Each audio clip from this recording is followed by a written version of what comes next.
Hello and welcome to BW Businessworld. We have with us today Taher Badshah, who's CIO Equities at Invesco Mutual Fund. And jumping right in, Taher, what sense do you make of the markets as they stand today? We have a situation where the Nifty's defying gravity, it's gone past 11,000 today, and at every stage, 9,500, 10,000. The prognosis was this is it. Now it's going to take a dip, but markets just seem to be defying gravity and moving ahead. What's your take on this, Taher? Where are we headed?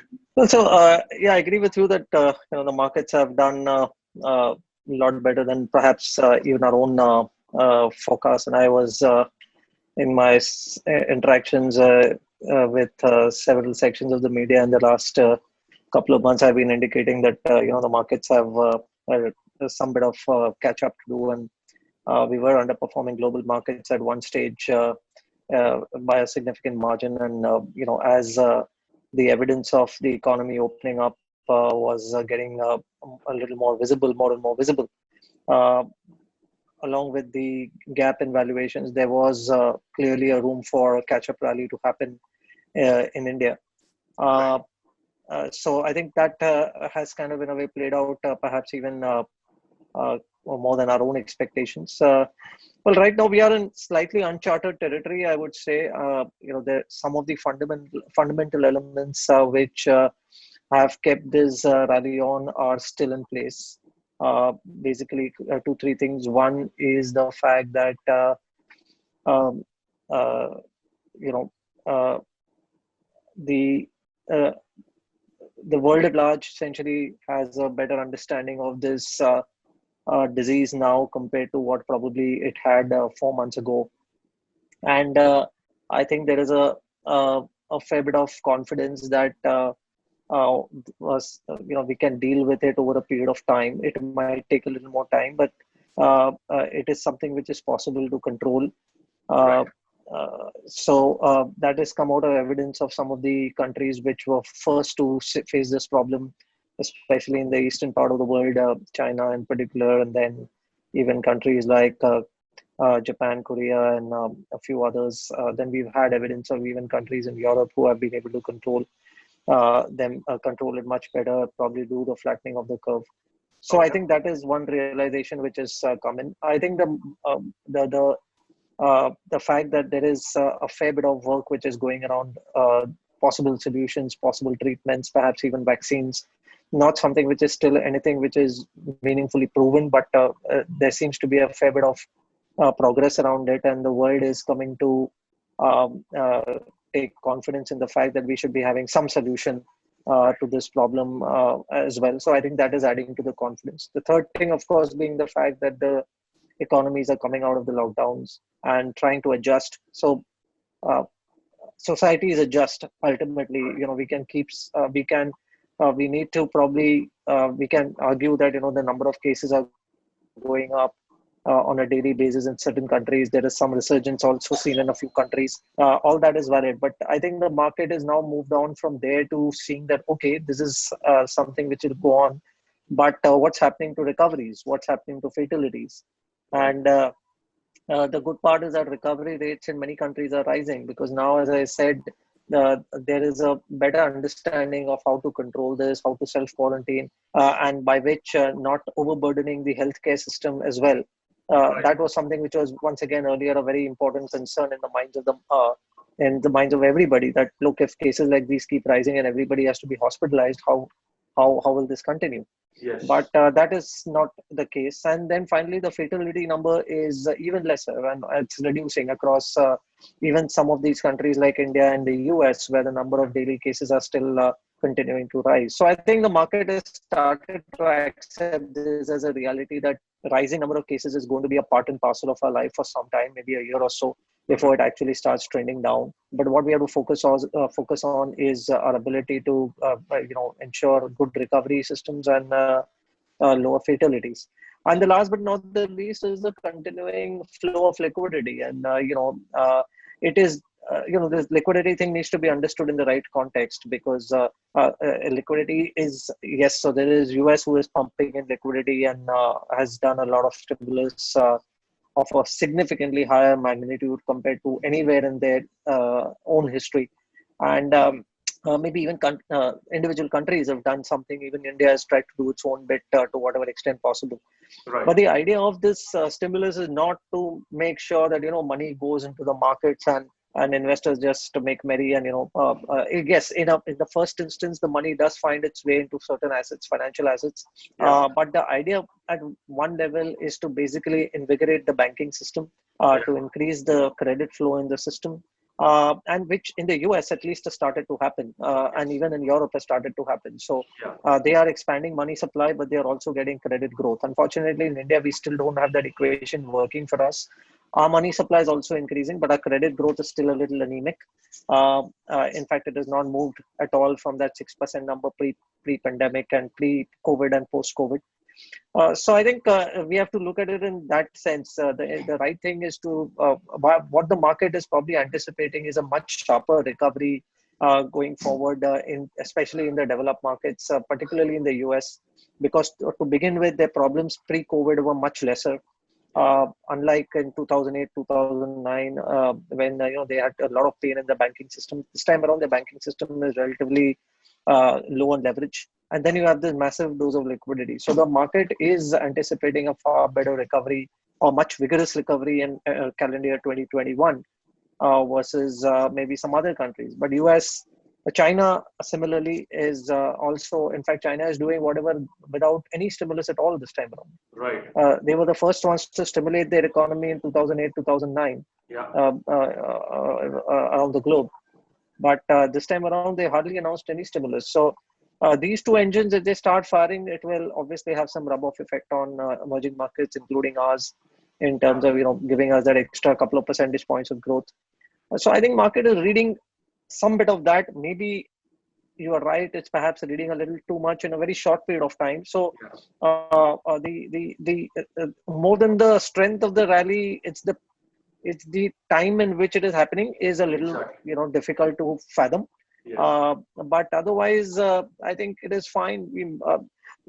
To answer your question, I mean, I've been saying this on various occasions that to me, it doesn't look like we are anywhere going back to anywhere close to those panic lows. Those panic lows were panic, and there's no reason to panic right now. Do you think there might be corrections and dips, but those should be used as buying opportunities predominantly? Is this a buy on dips I kind of would a think so. market So now? it is exactly. So this is becoming a buy on dips kind of a market right now, and we will get 10% kind of corrections at any time. I mean, that is now possible. What can take us down from here by 25-30%? At least in my vision, I can't really see anything which is of that nature. Okay. It has to be something as bad as a pandemic happening for us to be down 20-30%. Right. But otherwise, I think we are out of that zone. But Okay. 10% correction, it's a done deal. It can happen at That's any more of time a in any retracement than situation. anything else. More of a retracement than a Exactly. correction per se. Fair enough. Exactly. Tahar, you also run the Invesco Contra Fund, which has been a stellar performer over all kinds of time frames. I wonder how you do it. It's done exceedingly well. 1 year, 3 year, 5 year, 7 years. It's a chart-topping fund. My question to you is, you've been holding Reliance for a fair bit of time now. I was noticing you got about 9% in Reliance even now. My question is, when did you get in? And now with Reliance going past 2000, do you think there's a bit of irrational exuberance there now? Everything being priced in, the PE going past 40. Do you really? I mean, because many investors are asking this question about Reliance. Is this now the time to be exiting, at least for a contra investor, to be booking profits, or do you think there's still some juice left in the stock? So I mean, Reliance has actually surprised us as well in terms of its journey over the last 3.5 years. So to answer your question, your initial question about when we actually bought the stock in early 2017 or the middle of 2017, let's say. And when we bought it, actually Jio was not even around. It was still kind of the baby had not even been delivered at that time. So okay. We were at that stage, and we never bought it for Jio.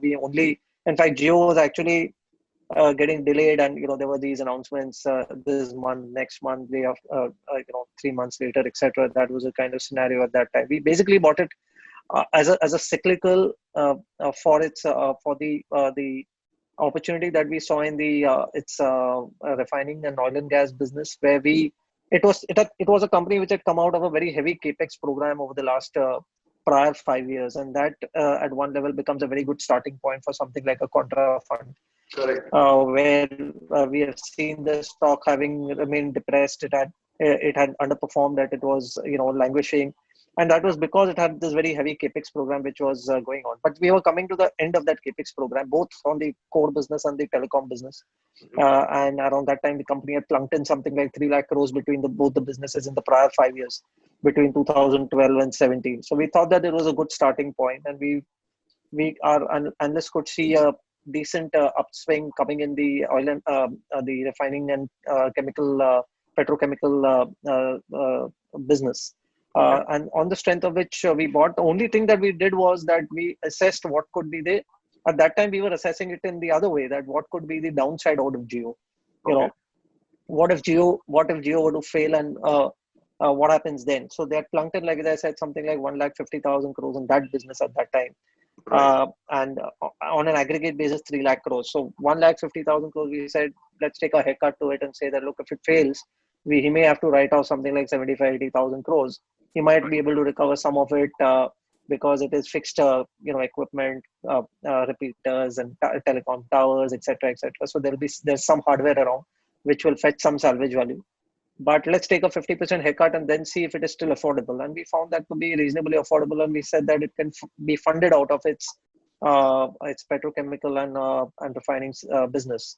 So that's how we entered into into Reliance. And over a period of time, of course, that cycle played out. Plus, the Jio part became an icing on the cake. Today, as things stand, yes, you're right, and it has it's been a stellar performer. We all know of it, but it's still not become explosively expensive. It is done significantly well, and it's obviously got re-rated also substantially. But we have to understand the context in which it has got re-rated as well. So it was a 10-11 P multiple stock 2017. Yeah. Today it is at about 22, 23 times. So it's not that it has become a blowout expensive stock. There are many stocks which are trading at 30, 40, 50 P multiple on perhaps materially lesser earnings visibility, etc. But now some part of its re-rating is significantly sustainable because of the fact that the nature of the business has changed. Today, 5 years ago, it was a company which had 100% of its business and profits and earnings coming out of a cyclical business and a commodity kind of a business. Today, we are going to have almost 30 to 35% of its operating earnings coming out of telecom, retail, etc. 40% nearly, all put together. Right. And this in fact is probably going to increase share. So now we have a consumer facing business, which perhaps in the next 2 years might account for about 50% of its earnings, if not more. Okay. So it is a different entity, and therefore, if you were to even adjust for the fact that the balance 50% is still cyclical, I think the P multiples can sustain from here. I'm not today when we are looking at this stock, we are not looking at it from the perspective that this can trade at 30 times. Okay. We think it can trade at around this level. It is fine, but to us it is looking good for a 15% compounding of earnings from here on for the next at least 3-4 years. So it's still a hold. Still a hold for you. So for us, from a contra standpoint, we could, like I said, we buy when there is pessimism and when there is nothing going around for the company by and large, and it is cheap as well. But we continue to hold the stock in contra till the time it is reasonable. I mean, if it is turned growth, but it is something, as you said, growth at reasonable price, we are still willing to back it. Only when things become growth at unreasonable price or unreasonable valuations is when the contra strategy starts feeling the pinch and it will exit or even reduce the stock or readjust its positioning or weightage. So today it is somewhere in between. Tomorrow, let's say if Reliance starts trading at 35 or 35 P multiple, and I don't see any meaningful change in anything from what I've said till now.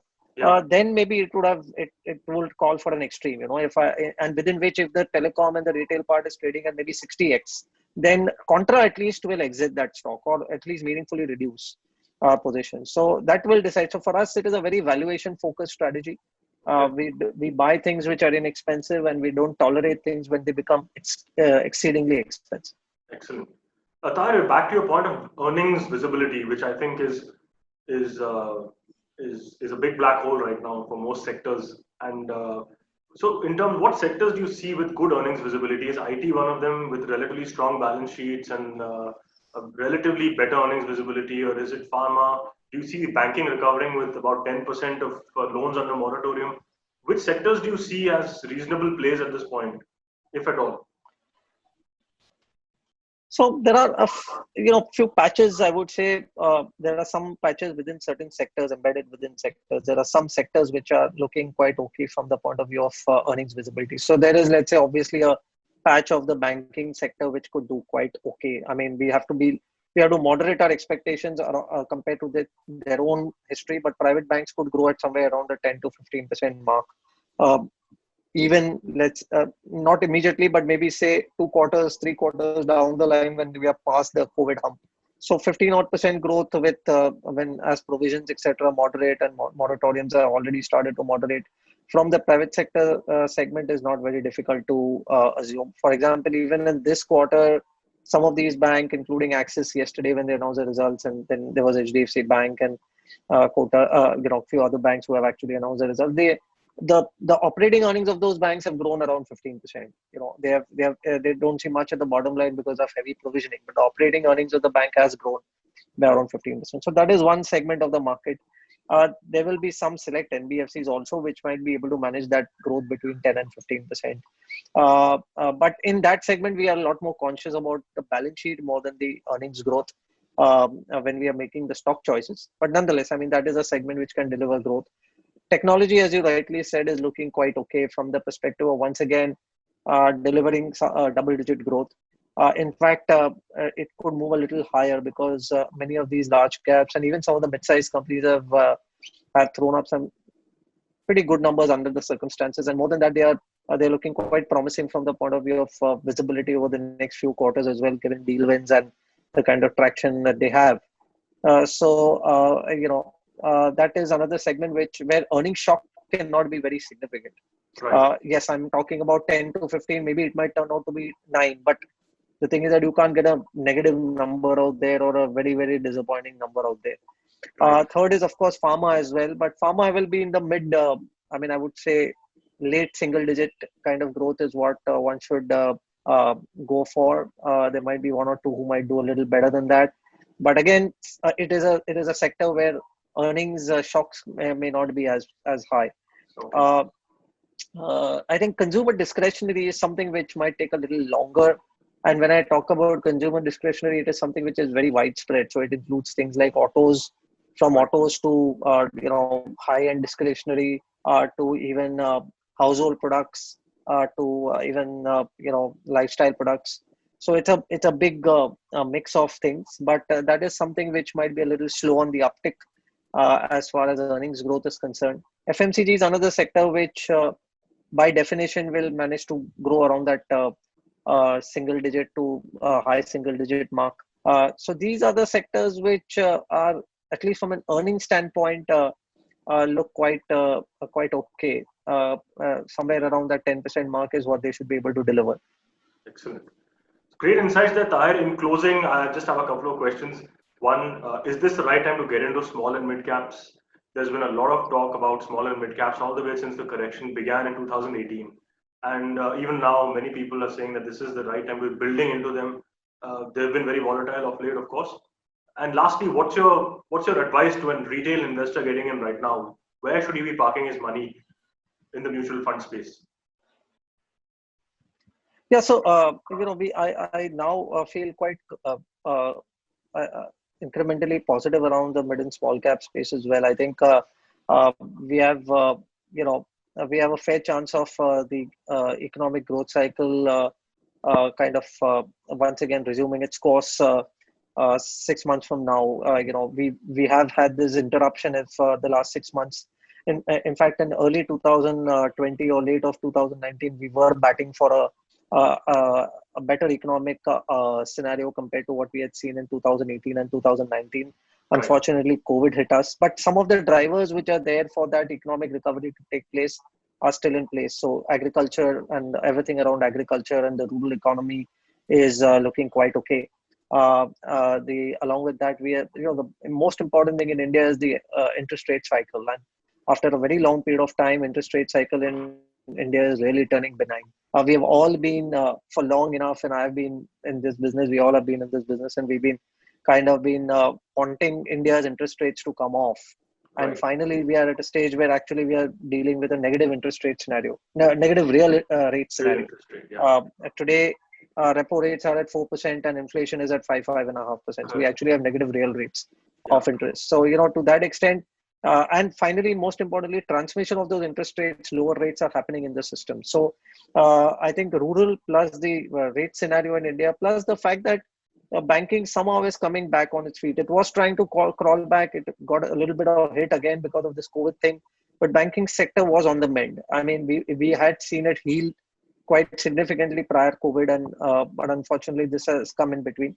But having said that, and there's huge capitalization of many of these banks because of this flow of money and the availability of capital. All the large banks have, either are in the process or have already raised money and capital, and they are going to be significantly cushioned in terms of capital to be able to grow in the next 2 years' time. So I think there is a good economic cycle coming, and therefore it brings me to the point that if there is a good economic cycle coming, then I think that mid and small caps will do well. And mid caps and small caps, in fact, today, even though optically the market looks 11,000, but mid and small caps have not done as well, particularly the small cap space. Again, we have a winner in a small cap fund in our Invesco India Small Cap Yeah. Fund in the form of in that fund. It's a relatively young fund, 2 years old, but we are still topping the charts, and we are doing exceedingly well in that category. So I would think that small caps as a category is mid and small caps as a category look pretty attractive, especially somebody has a 2-3 year horizon, if not more. And of course, there you have to judge quality more than anything else. And I think see, what we have observed is that even in the last cycle of 2008-9, uh, uh, uh, uh, at the time of the initial phase of the crisis, I mean, as we got into the crisis and started to gradually come out of the crisis, the first attraction was clearly large caps and the frontline businesses, because at that time the first issue is about survivability, Correct. and therefore people gravitate towards companies where you think you're going to be safe and you're not going to, that franchise is not going to terminate. Yeah. Once the dust settles down and then life starts looking a little more normal, that is when people start looking at branching out, and that's exactly what is happening in the current markets also. Up until May, it was exceedingly about being in defensive companies, and then from June onwards, not just in India but globally, the market has shifted towards more beta, more risk taking, and so on. Yeah. And that is now going to my mind, with a lag happen in India as well. So I would think that it should be there, that should be favorable for mid and small cap companies. In fact, so after 2008-9, once the dust settled, and when you evaluated it 3-4 years later in 2013, you found that actually mid and small cap indices did much better than even the large cap index. Yes. So if you were to go by that, then I think once everybody has a cooler mind and is thinking more rationally 2 years later, I won't be surprised that the same thing once again unfolds in that form. So banking on the strength of a recovery in the economic cycle, plus the fact that valuations are still quite okay, not pushing the limits, and then it's a wide space as far as the mid and small cap basket goes. And India is still an alpha rich market. I think it could be a good time for people to look at mid and small cap funds. Otherwise, the advice is that people who are investors who are obviously worried that this market has gone up too fast, too soon, and they still fear the virus, and don't really feel very good about the overall situation around the pandemic, etc. I think important thing is to realize that, look, we are still getting things a lot cheaper than what we were getting a year ago or 6 months ago. So it's a good time to start making investments. I don't think it may not necessarily be the best time, but it is one of the better times to start. You have to think in terms of what products you should invest, rather than in terms of trying to see when will the market bottom and whether one more panic will set in and all that. Those are not the relevant questions to ask. The question to ask is that how much is the capital that I want to allocate at this stage of the market, or what do I want to set aside, and in which products. In that regard, I would say for those kind of investors, start with a low to medium risk strategy, maybe a large cap, perhaps a multi-cap strategy to begin with, as a good combination, maybe something in growth as well as in the value buckets. And then as we see a little more certainty, they feel good about their own lives and everything around them, then you can always move on to maybe a more riskier product. on mid and small caps. But that is for investors who are, probably a little more anxious about where the markets are today and whether to come in money or not. So that's how I think it's very simple. I mean, basically, that's how one should approach the markets at this stage. Fantastic. Important thing is to participate in the markets, not Yeah. to sit out. That is a lot more riskier than taking Exactly. the risk of The investing opportunity itself. cost. All right, then. Precisely. Excellent. Some brilliant insights from you, Taher. Thank you so much. So a largely optimistic viewpoint from Taher, with a hint of caution. It's a buy on dips market. There is value to be found. Certain sectors will recover faster than others. Small and mid caps, there is a strong case for building an allocation there. So thank you so much for joining us, Taher, and thank you for your insights. Thanks, Anirudh. Thanks for having me.